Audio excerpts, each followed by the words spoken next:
पाकिस्तान की एस्टेब्लिशमेंट ऐसा लगता है कि अब थकना शुरू हो गई है और वो इस मामले से अपने आप को बाहर निकालना चाहती है। आप सब बेहतर अंदाज में जानते हैं कि एस्टेब्लिशमेंट के साथ गुज़िश्ता एक साल में क्या हुआ है। एस्टेब्लिशमेंट ने लोगों को मारा, उनके ऊपर मुकदमा दर्ज करवाए, उनके ऊपर गद्दारियों के बगावतों के मुकदमा दर्ज करवाए, उन्हें बरहना किया गया, उन पर बदतरीन तशद्दुद किया गया, बारहा सड़कों के ऊपर तशद्दुद किया गया और तमाम खेल खेले गए। यानी इमरान खान साहब के ऊपर तो 100 से ज़ायद मुकदमा दर्ज किए गए। ये सारी सूरत हाल पाकिस्तान में रजीम चेंज ऑपरेशन के बाद पाकिस्तान की एस्टेब्लिशमेंट ने पैदा की है।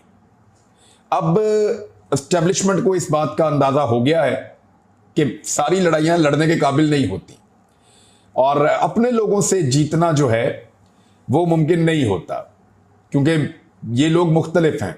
ये पाकिस्तान की मिडिल क्लास है, ये पाकिस्तान को चलाने वाले लोग हैं।